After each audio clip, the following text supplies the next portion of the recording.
Broadcasting from the business capital of the world, this is the Podcast Business News Network. I know, makes me want to dance. Dr. Janet Little joining us. She's dancing with us. Optimal Vitality Doctor at your service. Please say hello. Hi, everybody. Glad to be back. Excited to have you here. Give us a little introduction. Obviously, an amazing background with all you do. Sure. So my background originally is in family medicine. I've been practicing medicine for about 15 years now.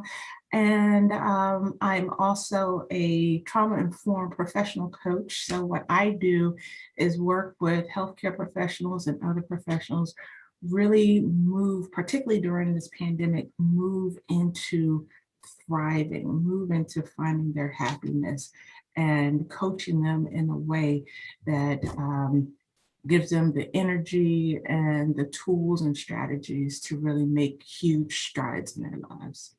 And yeah, we've all been on the same boat, unfortunately, and fortunately, in a sense, with COVID and this pandemic. And I know today you kind of want to talk about what it's like to get back to work and managing those emotions, right? Yes, absolutely. So as things are now opening up, restrictions are being released in a lot of states, and a lot of companies are wanting their workers back. It's that time where people are getting anxious because they've dealt with this for itching. Yes, 18 months of working from home and having to play so many roles in the home, and now having to deal with going back into that stressor of what's traffic going to be like, what's being in the workplace going to be like. So it's going to create a lot of emotion, a lot of stress. So what I want to do today is just leave the listeners with a few tips, strategies, and some support emotionally for their well-being as they are having to navigate these new waters again as we get out of this pandemic. Great. Well, you know what? How do we do it? Where do we start? Now there's the anxiety and the fear and the stress of the year of the virus.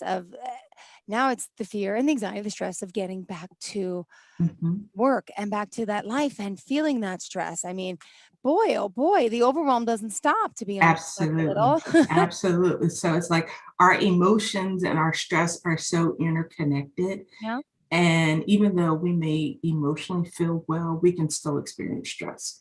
And as we know, we experience that stress through that fight, flight, freeze response. And just think about it. It's like you get an offender bender, that emotion that you get immediately, and then after things calm down, you're back to your normal self. And going back to work is not going to be any different. So you may experience those signs of anxiety, the heart pounding, the sweaty palms as you're driving into work, the clenched teeth and the jaws and things like that as you're navigating back into that workplace. So it's really important to address those things and making sure that it doesn't turn into a long-term thing, that it's just a short period of time.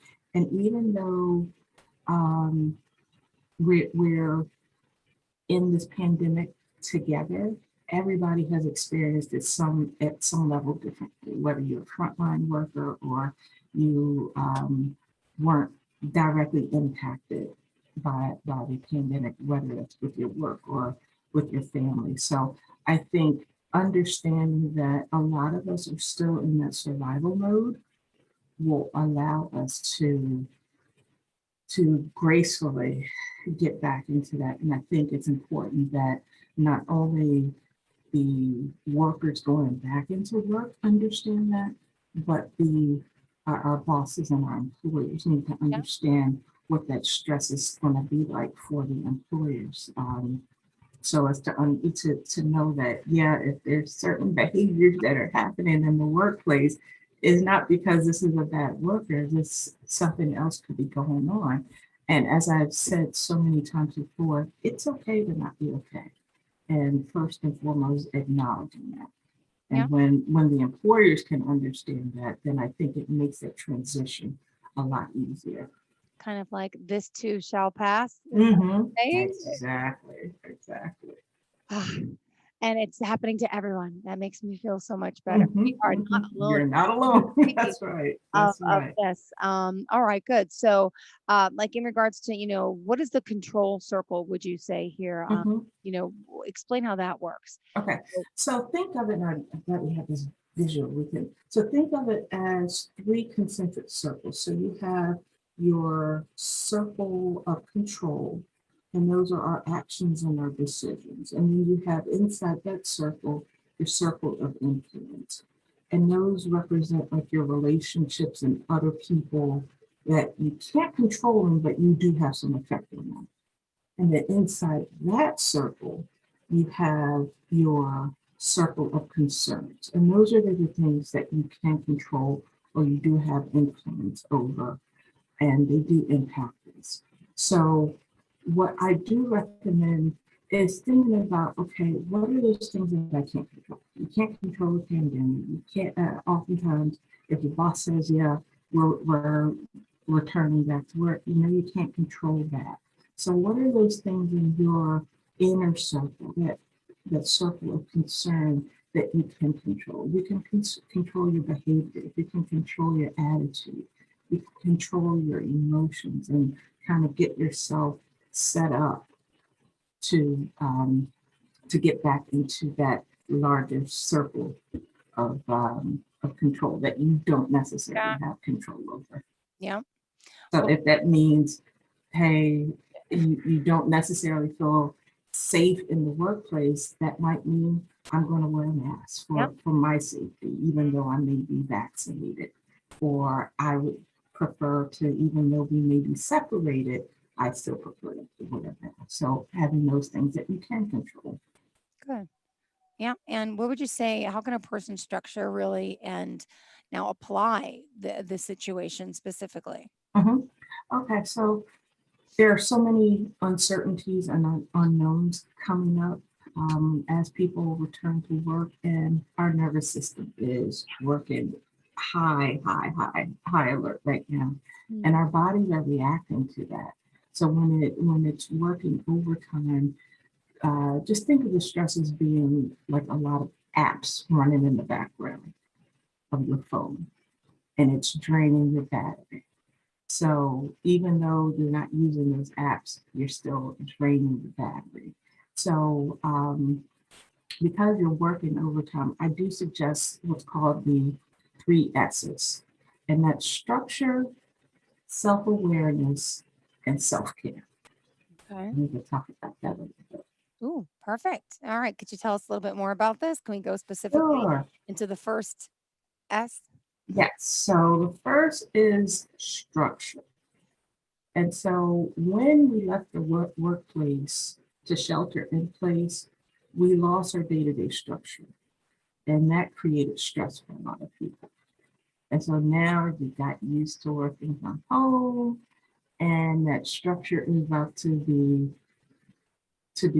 agitated yet again, creating additional stress. So as we're transitioning back into the workplace, we'll again have that accumulated stress and having to get acclimated to a new daily routine. So Yep. creating structure. So if that means that you're having to go back into work, what kind of structures can you have in place before work, during work, and after work? Does that mean creating and upholding boundaries? And particularly, as I mentioned, if that means you're not fully comfortable in the workplace immediately with the distancing, but you feel comfortable if you have to be there wearing a mask, that's a little bit of a structure, Hmm. again, that you have control over.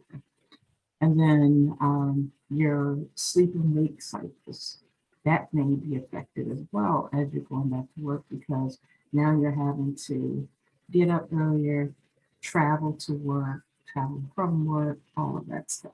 Yep. So yeah, that's the structure. And the next S on the list was The what? next the next S is self-awareness. So as we're going through this transition, as I said, our nervous system is on high alert. And I think having self-awareness that you are a bit nervous or a bit anxious about returning to work, slowing down is important. And noticing those thoughts and feelings that and reactions that are happening. And instead of reacting to those, responding to those, giving it a little bit more thought. And this thing, we're in unprecedented times. So of course you're going to have emotions that you may have never had before. So I think it's just important to recognize those, acknowledge it, name it for what it is. I'm anxious, and do something about it, take action. So again, be aware of your feelings, be aware of your self-talk and that inner dialogue. Mm-hmm. That's very important because we have all that negative talk happening and we are working ourselves up. And just because you have a thought doesn't mean it's a fact. Okay, good point. And then just really checking in with your body. How are you feeling? Where do you feel the tension? Is it in your shoulders? Are you having headaches? Are you in your stomach gnawing? Things like that. And then important is to adjust your expectations. That yes, this is going to be a transition, and you're not going to get it perfect, and the workplace is probably not going to get it perfect immediately. So having those high expectations that as soon as you go in the door that things are going to run smoothly. I think if we just lower our expectations, again, having some grace with ourselves and with the workplace will make it a lot easier. And then recognizing your strengths and positive ways of coping. So we all have ways of coping, positive ways, I would say. And then we also have negative ways. So trying to avoid those negative ways, whether that's self-medicating, coping with alcohol, eating, those bad habits, just and recognize what you're doing with your body and with your mind. And then again, talk to friends, or if you need to talk to a professional, if you're really, really having high levels of anxiety before you're going back to work, talk to someone who can help support you and help you, one, reframe, and two, talk you through those that situation to get you going again. And then just another thing is deep breathing and meditation. Absolutely. Absolutely. That can definitely help regulate the body and slowing down the physical aspect, slowing down your heart rate, slowing down the blood pressure, and getting your mind back into being able to make those good decisions. Good. And what about some breathing help? Yeah. We got time for a quick. Yeah, let's do it. Yeah. All right. So, of course, if you're driving and listening to this, please don't do it for safety reasons. I have to put that. Yeah, absolutely. So just first check your posture. You want to be feet grounded as much as possible, and then your spine erect. And if it feels comfortable to you, I know this sounds a little weird doing it on Zoom, but just closing your eyes and just softening your gaze where you're focused, where you're not feeling distracted. And then just take 3 nice, slow, deep breaths in. Right.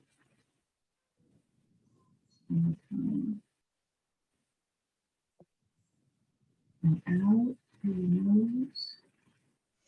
Or in through your nose. One more time, in through your nose.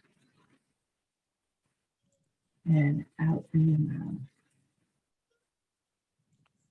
And then what you can also do is just bring one hand to your heart and the other hand to your belly and just notice your breathing.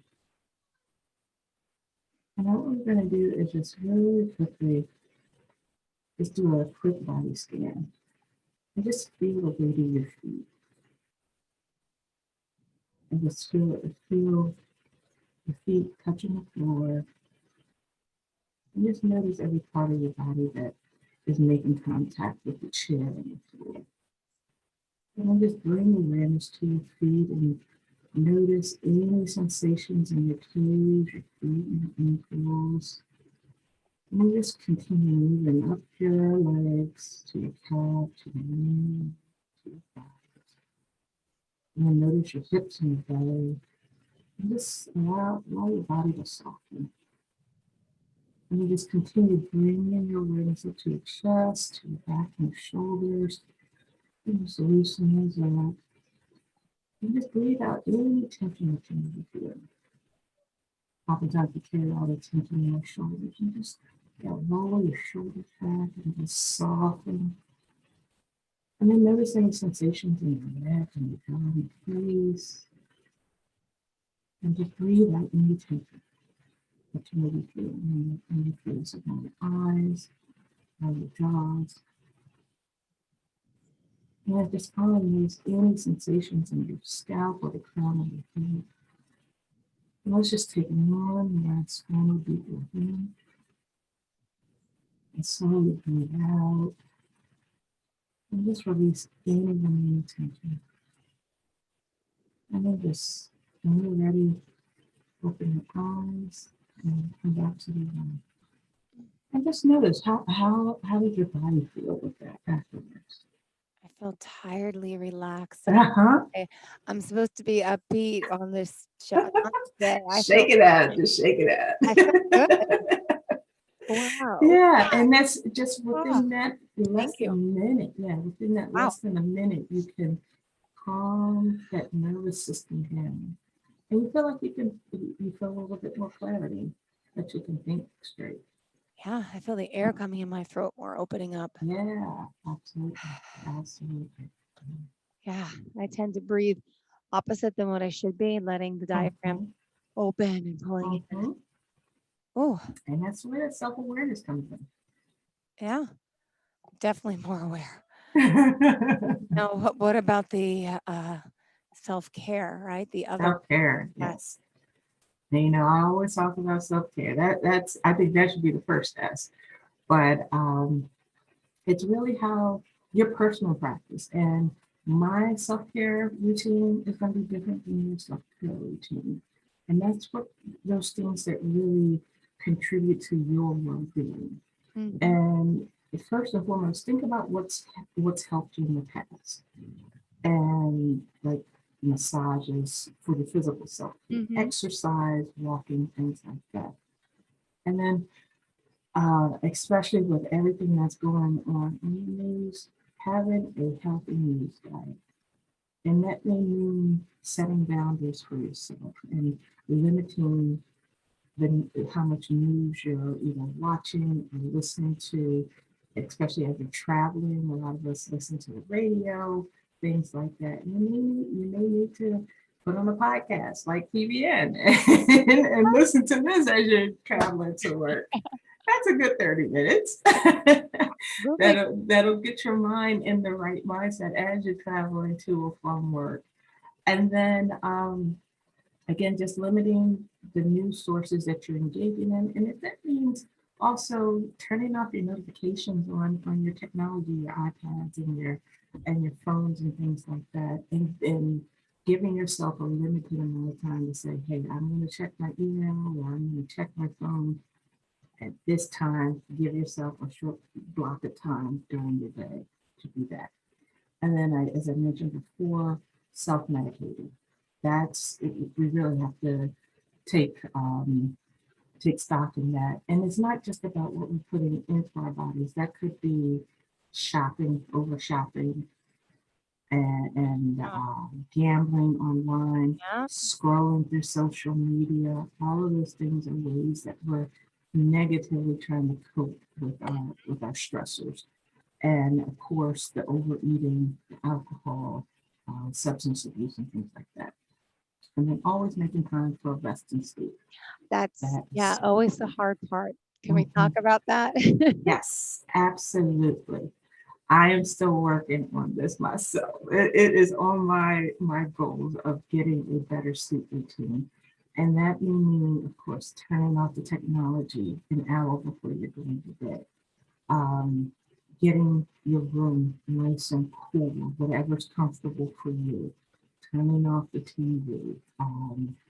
Eating several hours before you're going to bed. So it's really a routine as soon as you're getting home so that you're um, kind of priming yourself to shut things down for your body. Hmm. And then next is maintaining physical, social, and emotional, or social but not emotional, and social distance from support. Hmm. And as we're able to get back into things, really surrounding yourself with people who support you. And then this is one of my favorites, is getting some vitamin P. And that's not a real vitamin, but that P stands for is finding Yeah. pleasure.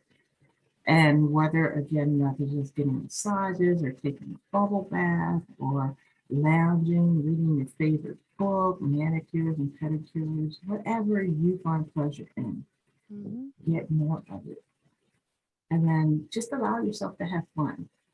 And most importantly, staying active and exercising. Good. I like that idea. Making the time for yourself. And also, as simple as allowing yourself to have fun. That's something we don't tend to do. Yes, yes, absolutely, absolutely. And with that, of just having fun, again, even though you may feel that things aren't back to normal, and things are not going to be back to normal. They can get closer to normal, but we've all experienced this pandemic, this life-changing pandemic. Yeah. And so now we're having to learn new ways to navigate our world. Hmm. And so it may, again, be finding new ways to have fun. And hopefully, this last year and a half has opened that up for a lot of people. Yeah. What do you do for fun? What do I do for Ask me. fun? Yeah.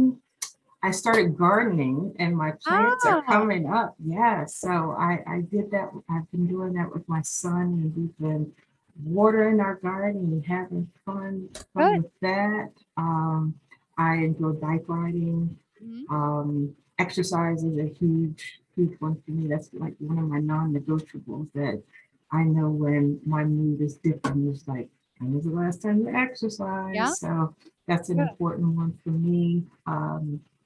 Resting, Yeah. sleeping Yeah. when I can. When I can, Yeah. absolutely. Yep. Yeah. People ask me, what do I do for fun? My hobbies. I'm like, I have kids. I enjoy, as stressful as they are, I enjoy them. I don't really have any Uh-huh. hobbies. People say, Uh-huh. oh, once your kids are older, I'm like, I'm trying to think. I used to love dancing, but I used to teach dance, but what brings me Uh-huh. joy is just my family. Mhm. Mhm. But I don't really need a hobby, right? Don't And tell that me I have to start taking up the piano because I can't. and that's It could good. be the That simple things, this right? right, right. It is really about the simple things. And if there's anything that this pandemic has taught me, Yeah. is that you have to enjoy simple things in life. Yeah. And like yesterday, I went by the water just to walk around. Didn't have to have anything to do. It was just being. Yeah. I'm just enjoying the water and just enjoying the people that are out there enjoying. And I think people watching is one of my favorite things to do. It's like, oh, especially now that you're seeing families coming back together that haven't Yeah. seen each Yeah. other. Yeah. I was almost in tears seeing some Aw, folks just reunite. And so those are exciting. quirky things that make me happy. So good. Yeah, it's true. I agree. I'm with you on that one. It is all about those little things. And Dr. Janet Little, what about staying active and exercise? Did you want to touch upon that? Yeah, definitely staying active. Whatever floats your boat. And I think I've mentioned this many times before, of making sure that one, you're consistent, and two, start slow. You don't have to run a marathon immediately out the gate. So just a simple walk and working up to doing a little bit more each and every day. Perfect. Well, thank you for that. And Dr. Janet Little, could you please tell our viewers and listeners how we can get in touch with you? Sure, absolutely. So you can reach me at my website is optimalvitalitydr.com. I'm also on Facebook. You can search me at Optimal Vitality NB. And then I also can be reached at 443-492-9578. Perfect. And on social media, can we find you? Social media, Facebook and LinkedIn. I'm on there as well. I'm working on more platforms. I'm coming. Good. Well, thank you so much for your time today. And we urge everyone to visit the website, reach out to you, tell them we sent you, and thank you for walking us through this new age in a sense. And it's been a hard year for everyone, but it is true. It is very important for us to kind of get back on track, and we can get over this anxiety. If we can get over that, we can overcome. You can do anything. And what is the saying you said before in the notes about the two shall what? This too shall pass. That's it. All right. Thank you so much. All right. Dr. Little, have a great day. And You as well. we'll keep in touch. All right. Thank you. And everyone else the same. Stay tuned.